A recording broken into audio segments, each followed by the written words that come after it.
Literatura brasileira. Textos literários em meio eletrônico antes que cases, de Machado de Assis. Edição referência, publicado originalmente em Jornal das Famílias, 1875.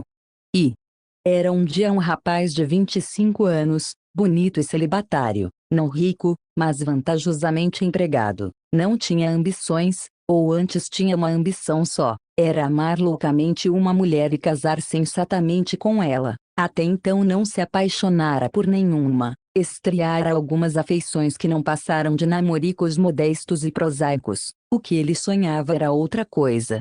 A viveza da imaginação e a leitura de certos livros lhe desenvolveram o germe que a natureza lhe pusera no coração. Alfredo Tavares é o nome do rapaz, povoara o seu espírito de Julietas e Virgínias, e aspirava a noite e dia viver um romance como só ele o podia imaginar. Em amor a prosa da vida metia-lhe nojo, e ninguém dirá certamente que ela seja uma coisa inteiramente agradável, mas a poesia rara e passageira, a poesia como a queria Alfredo Tavares, e não viver a prosa, na esperança de uma poesia incerta, era arriscar-se a não viver absolutamente.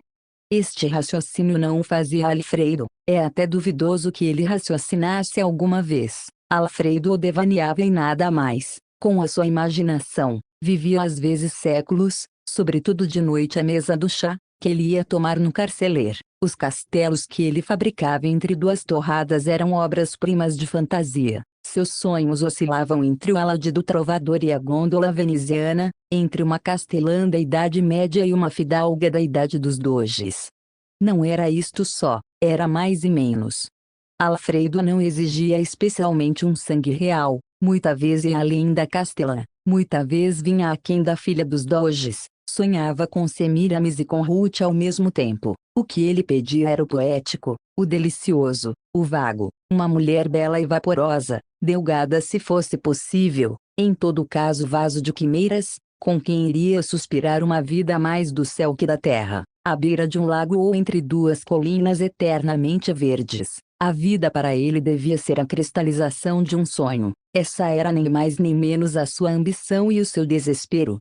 Alfredo Tavares adorava as mulheres bonitas. Um leitor menos sagaz achará nisto uma vulgaridade. Não é, admirá-las, amá-las, que é a regra comum. Alfredo adorava-as literalmente. Não caía de joelhos porque a razão lhe dizia que seria ridículo, mas se o corpo ficava de pé, o coração ajoelhava. Elas passavam e ele ficava mais triste que dantes, até que a imaginação o levasse outra vez nas asas, além e acima dos paralelepípedos e do carceler. Mas se a sua ambição era amar uma mulher, por que razão não amar uma de tantas que adorava assim de passagem? Leitor, nenhuma delas lhe tocara o verdadeiro ponto do coração. Sua admiração era de artista, a bala que eu devia matar, ou não estava fundida, ou não fora disparada. Não seria porém difícil que uma das que ele simplesmente admirava, lograsse dominar-lhe o coração. Bastava-lhe um quebrar de olhos, um sorriso, um gesto qualquer. A imaginação dele faria o resto.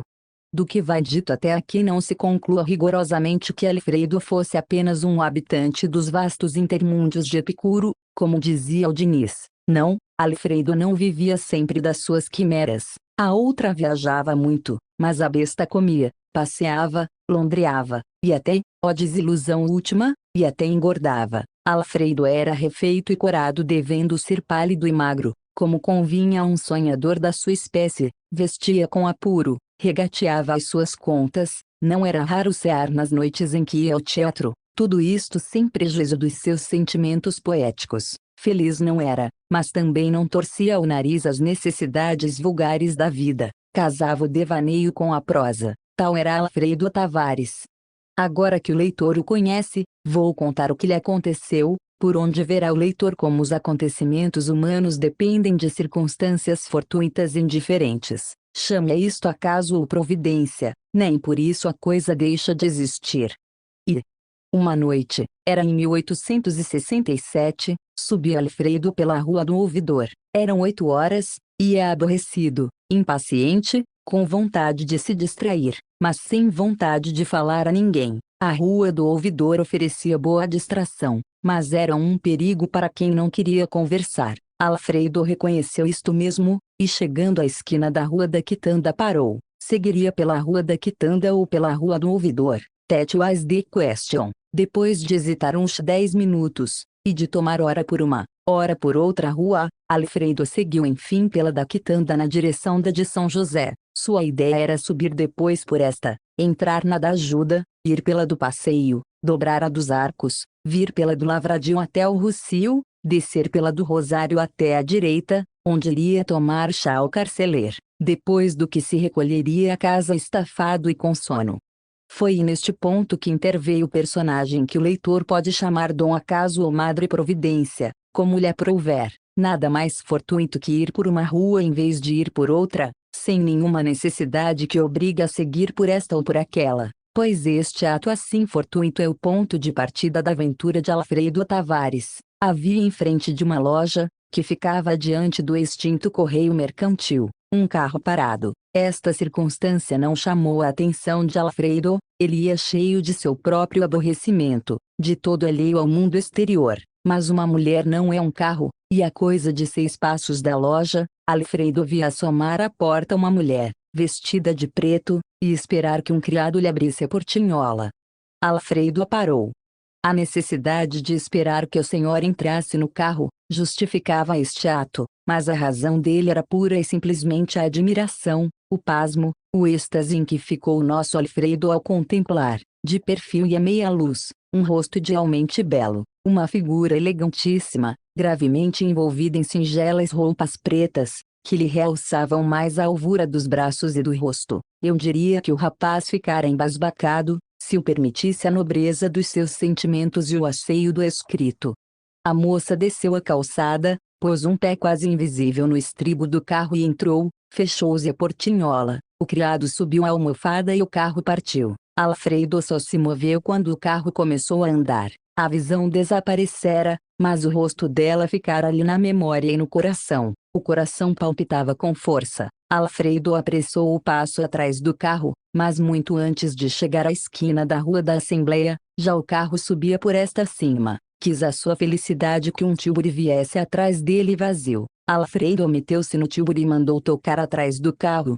A aventura sorria-lhe, o fortuito do encontro, a corrida de um veículo atrás de outro, ainda que não fossem coisas raras, davam-lhe sempre um ponto de partida para um romance. Sua imaginação estava já além deste primeiro capítulo. A moça devia ser uma Lélia perdida na realidade, uma Heloísa ignota da sociedade fluminense, de quem ele seria, salvo algumas alterações, o apaixonado Abelardo. Neste caminho de invenção Alfredo tinha já mentalmente escrito muitos capítulos do seu romance, quando o carro parou em frente de uma casa da Rua de Mata Cavalos, chamada hoje de Riachuelo. O tílburi parou a alguns passos.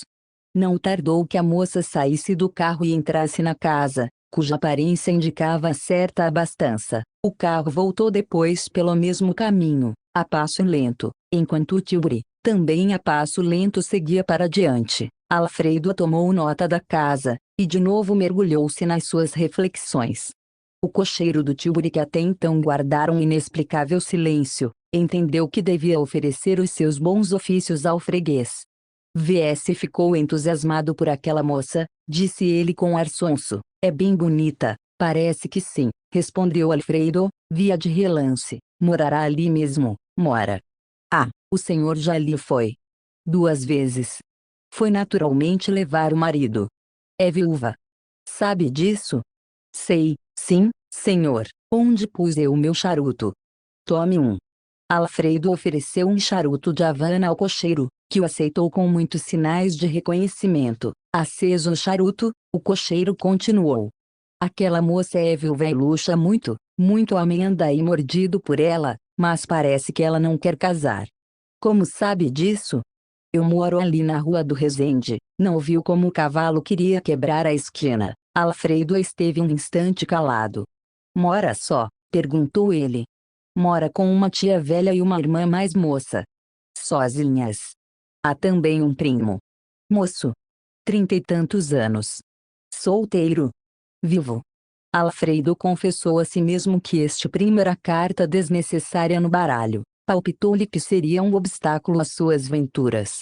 Se fosse um pretendente, era natural, se não estava morto para as paixões da terra. Uma prima tão bonita é uma Eva tentada e tentadora. Alfredo fantasiava já assim um inimigo e as forças dele, antes de conhecer a disposição da praça.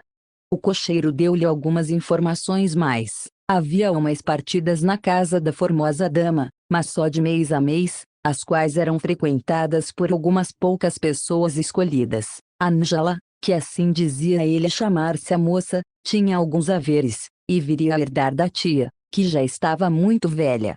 Alfredo recolheu carinhosamente as informações todas do cocheiro, e o nome de Ângela para logo lhe ficou entranhado no coração. Inquiriu do número do tilbury, o lugar onde estacionava e o número da cocheira na rua do Resende, e mandou voltar para baixo. Ao passar em frente à casa de Ângela, Alfredo deitou para lá os olhos. A sala estava alumiada, mas nenhum vulto de mulher ou de homem lhe apareceu. Alfredo recostou-se molemente e o tilbury partiu a todo galope. E Alfredo estava contente consigo e com a fortuna. Depara-lhe esta uma mulher como aquela senhora. Teve-lhe a ideia de a seguir. As circunstâncias o ajudaram poderosamente. Sabia agora onde morava a bela, sabia que era livre, e enfim, e mais que tudo, amava. Amava, sim. Aquela primeira noite foi toda dedicada à lembrança da visão ausente e passageira. Enquanto ela talvez dormia no silêncio da sua alcova solitária, Alfredo pensava nela e fazia já de longe mil castelos no ar. Um pintor não compõe na imaginação o seu primeiro painel com mais amor do que ele delineava os incidentes da sua paixão e o feliz desenlace que ela não podia deixar de ter. Escusado é dizer que não entrava no espírito do solitário amador a ideia de que Ângela fosse uma mulher vulgar. Era impossível que uma mulher tão bela não fosse igualmente, em espírito, superior ou, melhor, uma imaginação etérea, vaporosa, com aspirações análogas às dele, que eram de viver como se poetiza. Isto devia ser Ângela, sem o que não se cansaria a natureza a dar-lhe tão aprimorado invólucro. Com estas e outras reflexões foi passando a noite, e já a aurora atingia o horizonte sem que o nosso aventuroso herói tivesse dormido. Mas era preciso dormir e dormiu. O sol já ia alto quando ele acordou. Ângela foi ainda seu primeiro pensamento. Ao almoço pensou nela durante o trabalho, nela pensou ainda quando se sentou à mesa do hotel. Era a primeira vez que se sentia tão fortemente abalado. Não tinha que ver, era chegada a sua hora.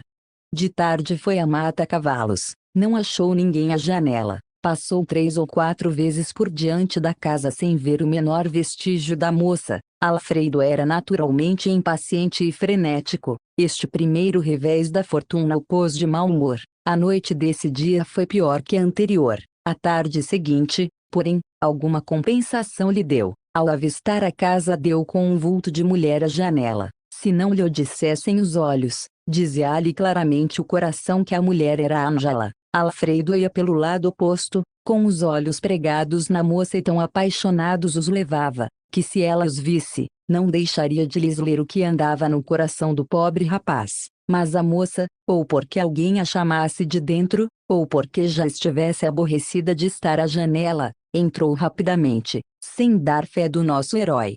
Alfredo nem por isso ficou desconsolado. Tinha visto outra vez a moça, tinha verificado que era realmente uma formosura notável, sentia o coração cada vez mais preso. Isto era o essencial, o resto seria objeto de paciência e de fortuna. Como era natural, amiudaram-se os passeios a mata-cavalos. A moça ora estava, ora não estava à janela, mas ainda ao cabo de 8 dias não reparara no paciente amador. No 9º dia Alfredo foi visto por Ângela. Não se admirou de que ele já de longe viesse a olhar para ela, porque isso era o que faziam todos os rapazes que ali passavam, mas a expressão com que ele olhava é que lhe chamou a atenção.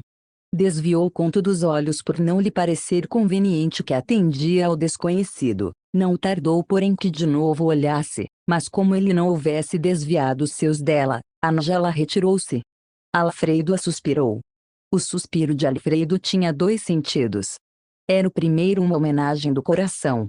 O segundo era uma confissão de desânimo. O rapaz via claramente que o coração da bela não fora tomado de assalto, como ele supunha. Todavia não tardou que reconhecesse a possibilidade de pôr as coisas em bom caminho, com o andar do tempo, e bem assim a obrigação que tinha a Ângela de não parecer namoradeira, deixando-se ao sabor da ternura que naturalmente havia de ter lido nos olhos dele. Daí a 4 dias a Ângela tornou a ver o rapaz, pareceu reconhecê-lo, e mais depressa que da primeira vez, deixou a janela. Alfredo desta vez enfiou um monólogo triste e a meia voz entrou a correr-lhe dos lábios fora, monólogo em que ele acusava a sorte ou a natureza, culpadas de não terem feito e dirigido os corações de modo que quando um amasse ao outro se afinasse pela mesma corda. Queria ele dizer na sua que as almas deviam descer aos pares cá este mundo. O sistema era excelente, agora que ele amava a bela viúva. Se amasse alguma velha desdentada e tabaquista, o sistema seria detestável. Assim vai o mundo.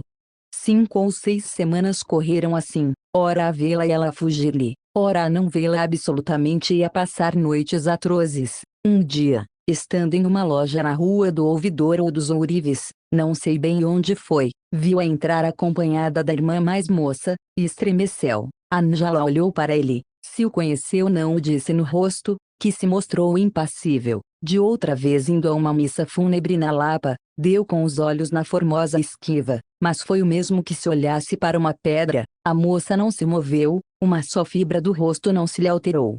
Alfredo não tinha amigos íntimos a quem confiasse estas coisas de coração, mas o sentimento era mais forte, e ele sentia a necessidade de derramar o que sentia no coração de alguém. Deitou os olhos a um companheiro de passeios, com quem aliás não andava desde a aventura da Rua da Quitanda. Tibúrcio era o nome do confidente. Era um sujeito magro e amarelo, que se andasse naturalmente podia apresentar uma figura sofrivelmente elegante, mas que tinha o sestro de contrariar a natureza dando-lhe um jeito particular e perfeitamente ridículo. Votava todas as senhoras honestas ao maior desprezo, e era muito querido e festejado na roda das que o não eram.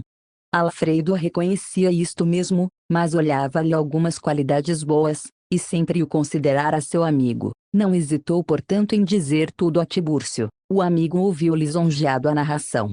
É de fato bonita. Oh, não sei como a descreva. Mas é rica. Não sei se o é, sei que por ora tudo é inútil. Pode ser que ame alguém e esteja até para casar com o tal primo, ou com outro qualquer. O certo é que eu estou cada vez pior. Imagino. Que farias tu? Eu insistia. Mas se nada alcançar. Insiste sempre. Já arriscaste uma carta? Oh, não.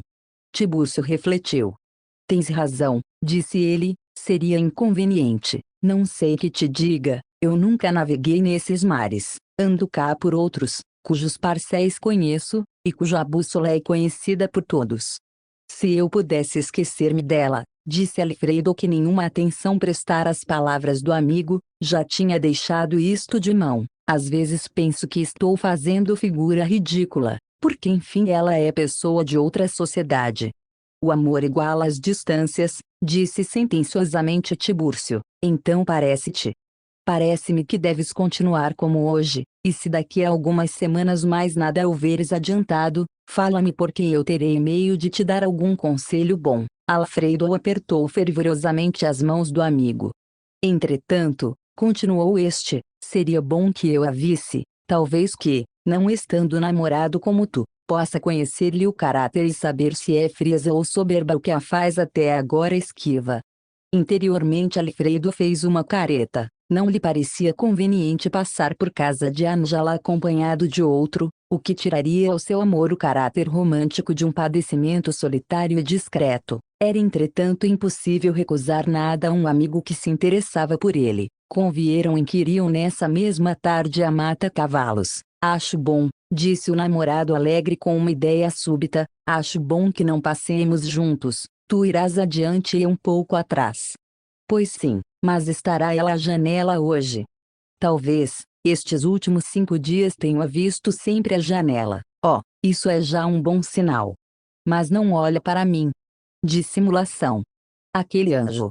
Eu não creio em anjos, respondeu filosoficamente Tibúrcio, não creio em anjos na terra. O mais que posso conceder neste ponto é que os haja no céu, mas é apenas uma hipótese vaga. E vê.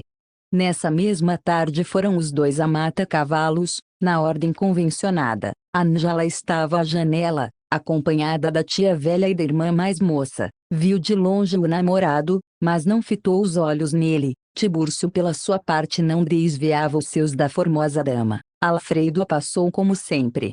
Os dois amigos foram reunir-se quando já não podiam estar ao alcance dos olhos dela. Tibúrcio fez um elogio à beleza da moça que o amigo ouviu encantado, como se lhe estivessem a elogiar uma obra sua. "Oh, hei de ser muito feliz", exclamou ele num acesso de entusiasmo. "Sim", concordou Tibúrcio, "creio que hás de ser feliz. Que me aconselhas?" "Mais alguns dias de luta, uns 15, por exemplo, e depois uma carta." "Já tinha pensado nisso", disse Alfredo, mas receava errar. Precisava da opinião de alguém. Uma carta, assim, sem nenhum fundamento de esperança, sai fora da norma comum, por isso mesmo me seduz. "Mas como hei de mandar a carta? Isto agora é contigo", disse Tibúrcio. "Vê se tens meio de travar relações com algum criado da casa, ou o cocheiro do Tilbury", exclamou triunfalmente Alfredo Tavares. Tibúrcio exprimiu com a cara o último limite do assombro ao ouvir estas palavras de Alfredo, mas o amigo não se deteve em explicar-lhe que havia um cocheiro de Tilbury meio confidente neste negócio. Tibúrcio aprovou um cocheiro, ficou assentado que o meio da carta seria aplicado. Os dias correram sem incidente notável. Perdão, houve um notável incidente. Alfredo passava uma tarde por baixo das janelas de Ângela. Ela não olhava para ele. De repente Alfredo ouve um pequeno grito e vê passar-lhe por diante dos olhos alguma coisa parecida com um lacinho de fita. Era efetivamente um lacinho de fita que caíra no chão. Alfredo olhou para cima, já não viu a viúva. Olhou em roda de si, abaixou-se, apanhou o laço e guardou-o na algibeira. Dizer o que havia dentro da sua alma naquele venturoso instante é tarefa que pediria muito tempo e mais adestrado pincel. Alfredo mal podia conter o coração. A vontade que tinha era beijar ali mesmo na rua o laço, que ele já considerava uma parte da sua bela. Reprimiu-se contudo, foi até o fim da rua, voltou por ela, mas, contra o costume daqueles últimos dias, a moça não apareceu. Esta circunstância era suficiente para fazer crer na casualidade da queda do laço. Assim pensava Alfredo, ao mesmo tempo porém perguntava se não era possível que Ângela, envergonhada da sua audácia, quisesse agora evitar a presença dele e não menos as vistas curiosas da vizinhança. "Talvez", dizia ele. Daí a um instante. "Não, não é possível tamanha felicidade." O grito que soltou foi de sincera surpresa. "A fita foi casual, nem por isso a adorarei menos." Apenas chegou a casa, Alfredo tirou o laço, que era de fita azul, e devia ter estado no colo ou no cabelo da viúva. Alfredo beijou-o cerca de 25 vezes e, se a natureza o tivesse feito poeta, é provável que naquela mesma ocasião expectorasse 10 ou 12 estrofes em que diria estar naquela fita um pedaço da alma da bela. A cor da fita serviria para fazer bonitas e adequadas comparações com o céu. Não era poeta o nosso Alfredo, contentou-se em beijar o precioso despojo, e não deixou de referir o episódio ao seu confidente. "Na minha opinião", disse este, "é chegada a ocasião de lançar a carta." "Creio que sim." "Não sejas mole. Há de ser já amanhã." Alfredo não contava com a instabilidade das coisas humanas. A amizade na terra, ainda quando o coração a mantenha, está dependente do fio da vida. O cocheiro do Tilbury não se teria provavelmente esquecido do seu freguês de uma noite, mas tinha morrido no intervalo daquela noite ao dia em que Alfredo o foi procurar. "É demais", exclamou Alfredo, "parece que a sorte se compraz de multiplicar os obstáculos com que eu esbarro a cada passo. Aposto que esse homem não morria se eu não precisasse dele. O destino persegue-me, mas nem por isso hei de curvar a cabeça. Oh, não." Com esta boa resolução se foi o namorado em busca de outro meio. A sorte trouxe-lhe um excelente. Vagou a casa contígua de Ângela. Era uma casa pequena, elegantezinha, própria para um ou dois rapazes solteiros. Alfredo alugou a casa e foi dizê-lo triunfalmente ao seu amigo. "Fizeste muito bem", exclamou este, "o golpe é de mestre. Estando ao pé é impossível que não chegues a algum resultado." Tanto mais que ela já me conhece, disse Alfredo, deve ver nisso uma prova de amor, justamente. Alfredo não se demorou em fazer a mudança, dali a 2 dias estava na sua casa nova. É escusado dizer que o laço azul não foi em alguma gaveta ou caixinha, foi na algibeira dele. V. Tanto a casa de Ângela como a de Alfredo tinham um jardim no fundo. Alfredo quase morreu de contentamento quando descobriu esta circunstância. É impossível, pensava ele, que aquela moça tão poética, não goste de passear no jardim, vê-la ir desta janela do fundo, ou por cima da cerca se for baixa. Será? Alfredo desceu a cerca e verificou que a cerca lhe dava pelo peito. Bom, disse ele, nem de propósito. Agradeceu mentalmente a sorte que ainda há poucos dias amaldiçoava e subiu para pôr os seus objetos em ordem e dar alguns esclarecimentos ao criado. Nesse mesmo dia de tarde, estando à janela, viu a moça. Ângela encarou com ele como quem duvidava do que via, mas passado esse momento de exame, pareceu não lhe dar atenção. Alfredo, cuja intenção era cumprimentá-la, com o pretexto da vizinhança, esqueceu-se completamente da formalidade. Em vão procurou nova ocasião. A moça parecia alheia à sua pessoa.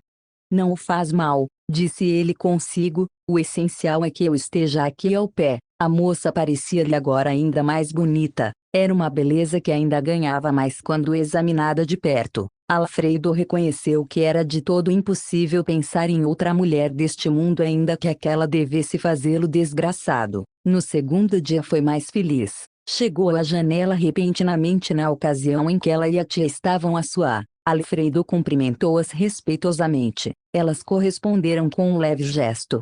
O conhecimento estava travado. Nem por isso adiantou o namoro, porque durante a tarde os olhos de ambos não se encontraram e a existência de Alfredo parecia ser a última coisa de que Ângela se lembrava. 8 dias depois, estando Alfredo à janela, viu chegar a moça sozinha, com uma flor na mão. Ela olhou para ele, cumprimentaram. Era a primeira vez que Alfredo alcançava alguma coisa. A sua alma voou ao 7º céu.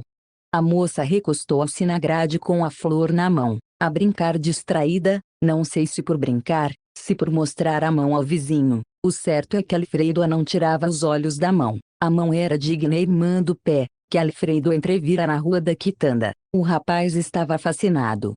Mas quando ele quase perdeu o juízo foi na ocasião em que ela, indo retirar-se da janela, encarou outra vez com ele. Não havia severidade nos lábios. Alfredo viu-lhe até uma sombra de sorriso.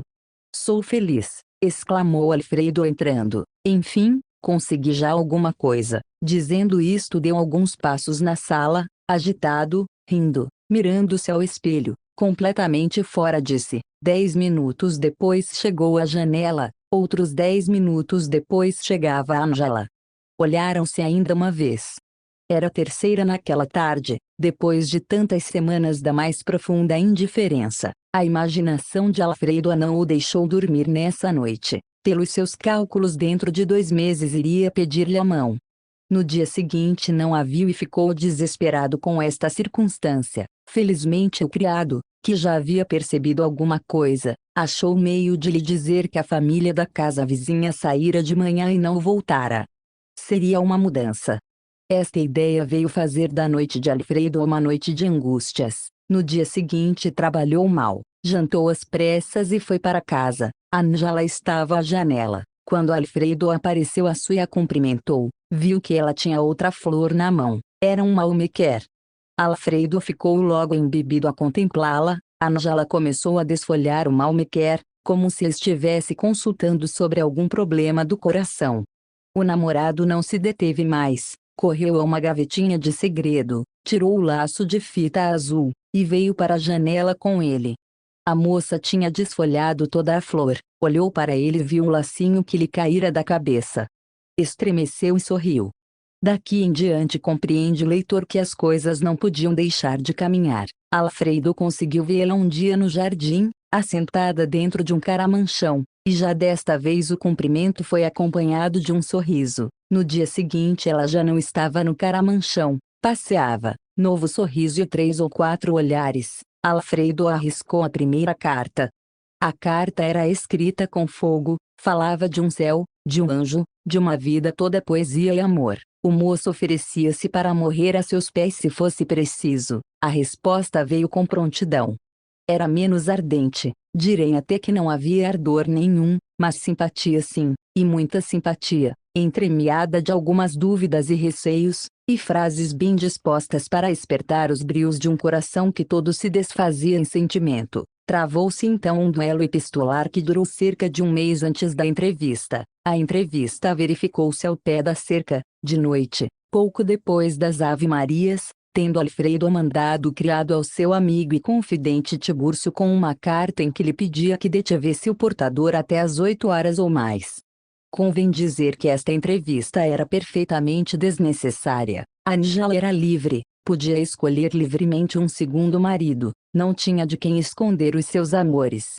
Por outro lado, não era difícil a Alfredo obter uma apresentação em casa da viúva, se lhe conviesse entrar primeiramente assim, antes de lhe pedir a mão.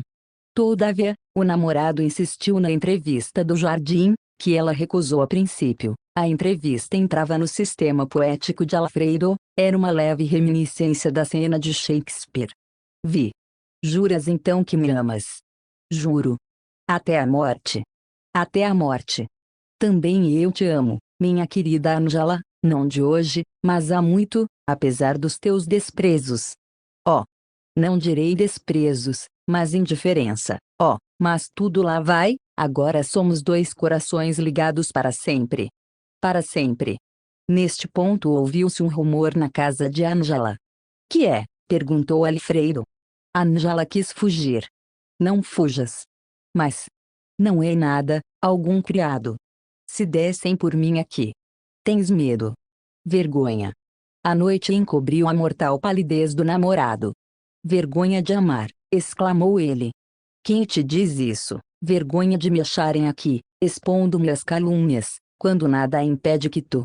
Alfredo reconheceu a justiça.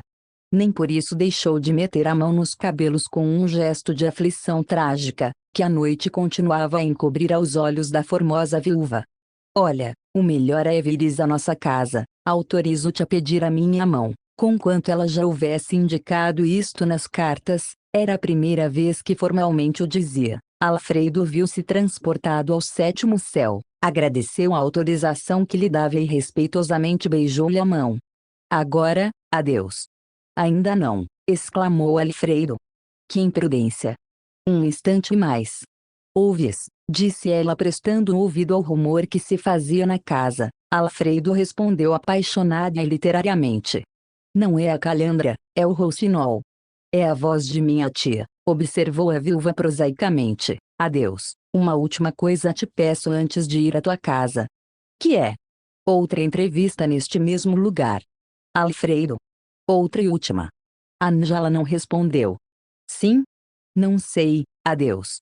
E libertando a sua mão das mãos do namorado que a retinha com força, Ângela correu para casa. Alfredo ficou triste e alegre ao mesmo tempo.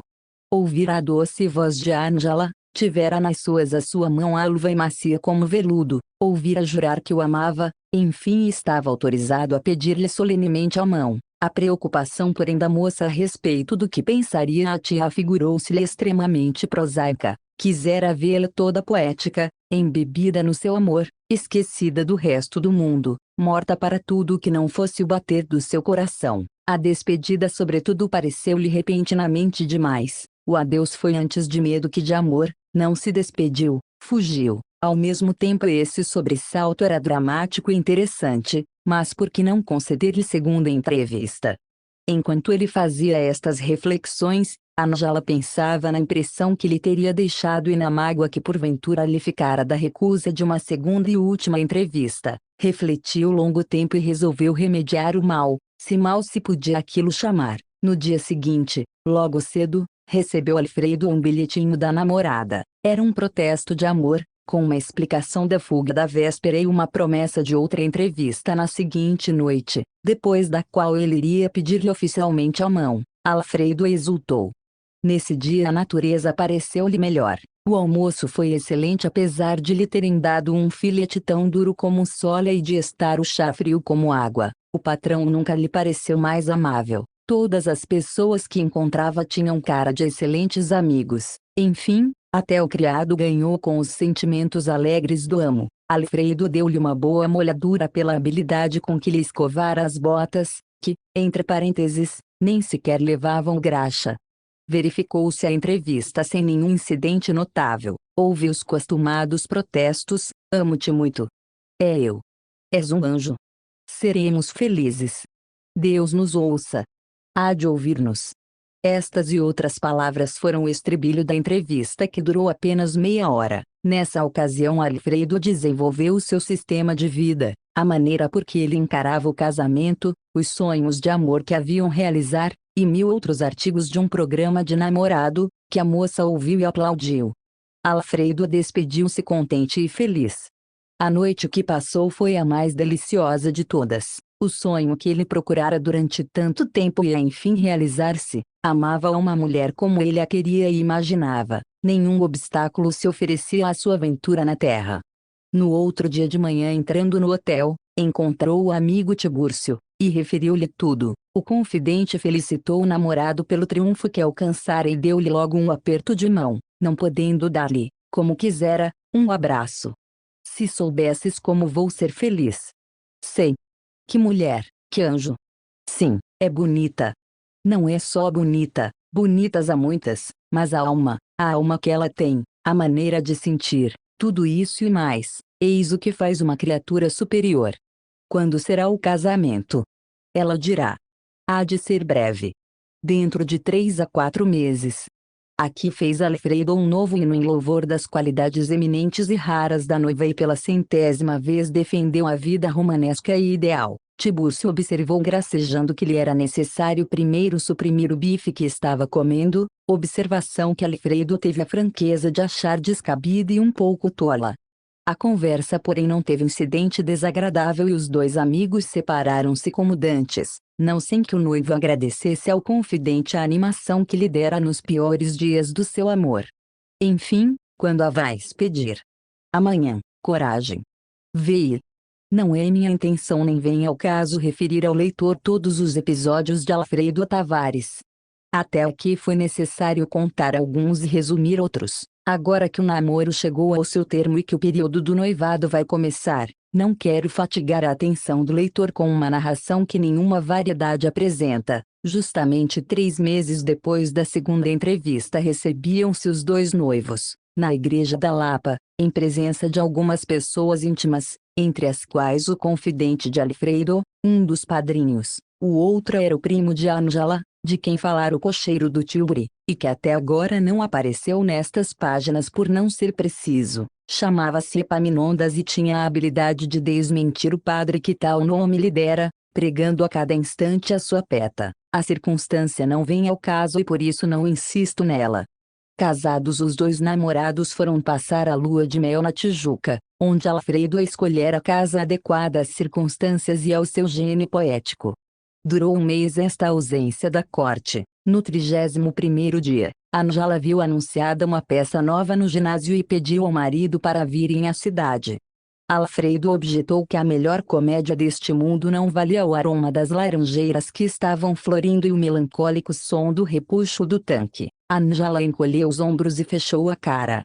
Que tens, meu amor? Perguntou-lhe daí a 20 minutos o marido. Ângela olhou para ele com um gesto de lástima, ergueu-se e foi encerrar-se na alcova. 2 recursos restavam a Alfredo. Primeiro, coçar a cabeça. Segundo, ir ao teatro com a mulher. Alfredo curvou-se a estas 2 necessidades da situação. Ângela recebeu muito alegremente quando ele lhe foi dizer que iriam ao teatro. Nem por isso, acrescentou Alfredo, nem por isso deixo de sentir algum pesar. Vivemos tão bem estes 30 dias. Voltaremos para o ano. Para o ano. Sim, alugaremos outra casa. Mas então esta acabou, pois querias viver num desterro.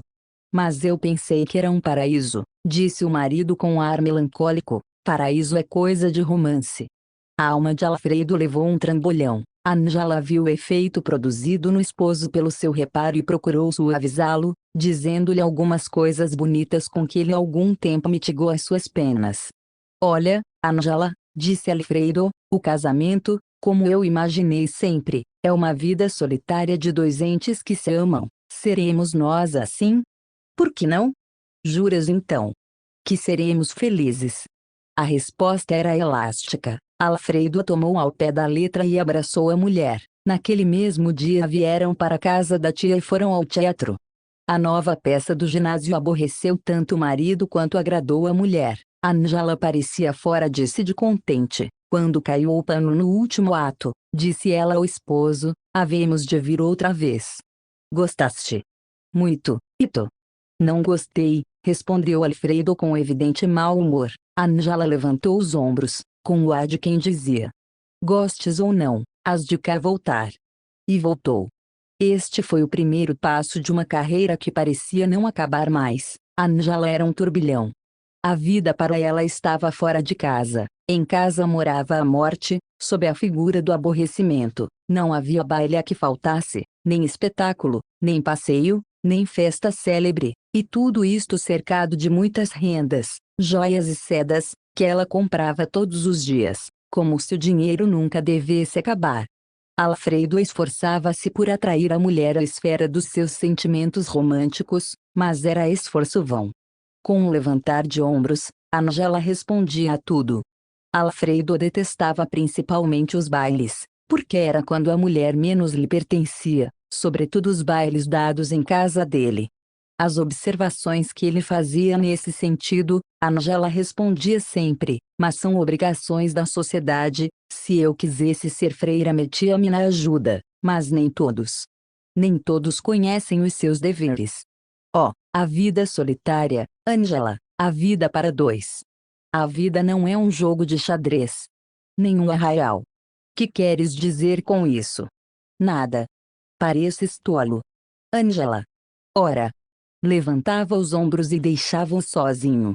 Alfredo era sempre o primeiro a fazer as pazes. A influência que a mulher exercia nele não podia ser mais decisiva. Toda a energia estava com ela, ele era literalmente um fâmulo da casa. Nos bailes a que irão, o suplício além de ser grande em si mesmo, era aumentado com os louvores que Alfredo ouvia fazer à mulher. Lá está Ângela, dizia um. Quem é? É aquela de vestido azul. A que se casou? Pois casou? Casou, sim. Com quem?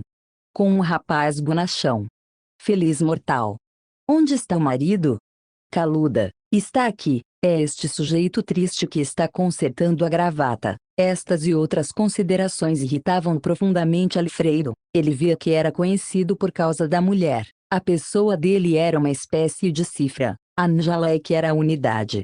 Não havia meio de se recolher cedo. Ângela entrando num baile só se retirava com as últimas pessoas. Cabia-lhe perfeitamente a expressão que o marido empregou num dia de mau humor. Tu espremes um baile até o bagaço. Às vezes estava o mísero em casa, descansando e alegremente conversando com ela, abrindo todo o pano à imaginação. Ângela, ou por aborrecimento, ou por desejo invencível de passear, ia vestir-se e convidava o marido a sair. O marido já não recalcitrava, suspirava e vestia-se. Do passeio voltava ele aborrecido, e ela alegre, além do mais porque não deixava de comprar um vestido novo e caro, uma joia, um enfeite qualquer. Alfredo não tinha forças para reagir. O menor desejo de Ângela era para ele uma lei de ferro, cumpria por gosto e por fraqueza. Nesta situação, Alfredo sentiu necessidade de desabafar com alguém, mas esse alguém não aparecia. Não lhe convinha falar ao Tibúrcio, por não querer confiar a um estranho, embora amigo, as suas zangas conjugais. A tia de Ângela parecia apoiar a sobrinha em tudo. Alfredo lembrou-se de pedir conselho a Epaminondas. Veio. Epaminondas ouviu atentamente as queixas do primo, achou-as exageradas, e foi o menos que lhe podia dizer, porque no seu entender eram verdadeiros despropósitos. O que você quer é realmente impossível. Impossível. De certo, a prima esta moça, quer naturalmente divertir-se, por que razão há de viver como freira? Mas eu não peço que viva como freira, quisera vê-la mais em casa, menos aborrecida quando está só comigo. Lembra-se da nossa briga do domingo? Lembro-me, você queria ler-lhe uns versos e ela respondeu que não a aborrecesse. Que tal?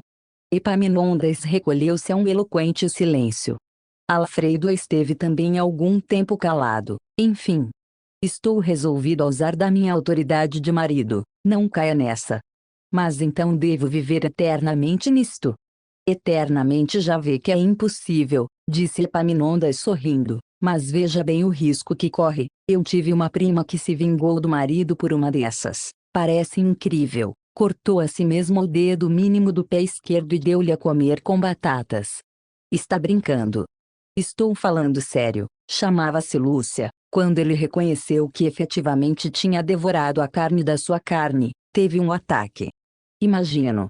2 dias depois expirou de remorsos. Não faça tal, não irrite uma mulher, dê tempo ao tempo. A velhice há de curá-la e trazê-la a costumes pacíficos. Alfredo fez um gesto de desespero. Sossegue, também eu fui assim. Minha finada mulher, era do mesmo gosto. Do mesmíssimo, quis contrariá-la, e a mim custando a vida, sim? Tenho aqui entre 2 costelas uma cicatriz larga, foi uma canivetada que Margarida me deu estando eu a dormir muito tranquilamente. Que me diz? A verdade, mal tive tempo de lhe segurar no pulso e arrojá-la para longe de mim. A porta do quarto estava fechada com o trinco, mas foi tal a força com que a empurrei que a porta se abriu e ela foi parar ao fim da sala. Ah! Alfredo lembrou-se a tempo do cestro do primo e deixou-o falar a gosto. Epaminondas engendrou logo ali 1 ou 2 capítulos de romance sombrio e ensanguentado. Alfredo, aborrecido, deixou-o só. Tibúrcio encontrou-o algumas vezes cabisbaixo e melancólico, quis saber da causa, mas Alfredo conservou prudente reserva. A esposa deu ampla liberdade aos seus caprichos, fazia recepções todas as semanas, apesar dos protestos do marido que, no meio da sua mágoa, exclamava: mas então eu não tenho mulher, tenho uma locomotiva, exclamação que a Ângela ouvia sorrindo sem lhe dar a mínima resposta. Os cabidais da moça eram poucos, as despesas muitas, com as 1000 coisas em que se gastava o dinheiro não era possível que ele durasse toda a vida. Ao cabo de 5 anos, Alfredo reconheceu que tudo estava perdido. A mulher sentiu dolorosamente o que ele lhe contou. Sinto isto deveras, acrescentou Alfredo, mas a minha consciência está tranquila, sempre me opus a despesas loucas. Sempre.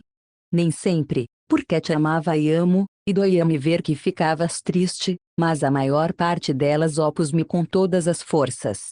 É agora? Agora precisamos ser econômicos, viver como pobres. Ângela curvou a cabeça. Seguiu-se um grande silêncio. O primeiro que o rompeu foi ela. É impossível. Impossível o quê? A pobreza. Impossível, mas necessária, disse Alfredo com filosófica tristeza. Não é necessária, eu hei de fazer alguma coisa, tenho pessoas de amizade, ou um Potosí. Ângela não se explicou mais. Alfredo foi para a casa de negócio que estabelecera, não descontente com a situação. Não estou bem, pensava ele, mas ao menos terei mudado a minha situação conjugal. Os 4 dias seguintes passaram sem novidade.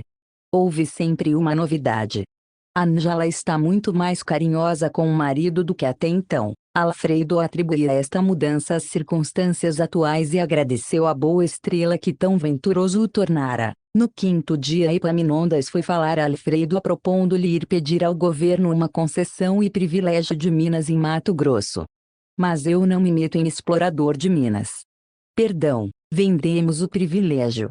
Está certo disso? Perguntou Alfredo atentado. Certíssimo. E logo? Temos além disso outra empresa, uma estrada de ferro no Piauí. Vende-se a empresa do mesmo modo. Tem elementos para ambas as coisas? Tenho. Alfredo refletiu. Aceito. Epaminondas declarou que alcançaria tudo do ministro. Tantas coisas disse que o primo, sabedor dos carapetões que ele pregava, começou a desconfiar. Errava desta vez.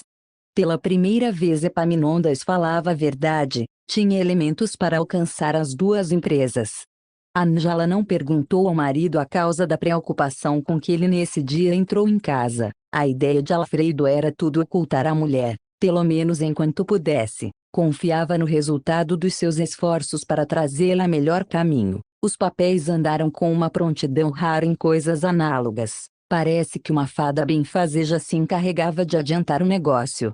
Alfredo conhecia o ministro, 2 vezes fora convidado para lá tomar chá e tivera além disso a honra de o receber em casa algumas vezes. Nem por isso julgava ter direito à pronta solução do negócio. O negócio, porém, corria mais veloz que uma locomotiva. Não se haviam passado 2 meses depois da apresentação do memorial quando Alfredo, ao entrar em casa, foi surpreendido por muitos abraços e beijos da mulher. "Que temos?", disse ele todo risonho. "Vou dar-te um presente." "Um presente? Que dia é hoje?" 25 de março. "Fazes anos." "Nem me lembrava." "Aqui está o meu presente." Era um papel. Alfredo abriu o papel. Era o decreto de privilégio das Minas. Alfredo ficou literalmente embasbacado. "Mas como veio isto?" "Quis causar-te esta surpresa. O outro decreto há de vir de aqui a 8 dias, mas então sabia que eu sabia tudo." "Quem te disse?" Ângela titubeou. Foi o primo Epaminondas." A explicação satisfez Alfredo durante 3 dias. No fim desse tempo abriu um jornal e leu com pasmo esta mofina: "Mina de caroço, com que então os cofres públicos já servem para nutrir o fogo no coração dos ministros. Quem pergunta quer saber." Alfredo rasgou o jornal no primeiro ímpeto. Depois: "Ix. Mas em suma aqui tens", disse Tiburcio ao ver que Alfredo não se atrevia a falar. "Oh, aqui tenho. Fui à cata de poesia e acho-me em prosa chata e baixa. Ah, meu amigo, quem me mandou seguir pela rua da Quitanda? Núcleo de Pesquisas em Informática, Literatura e Linguística. Informática, Literatura e Linguística. Informática, Literatura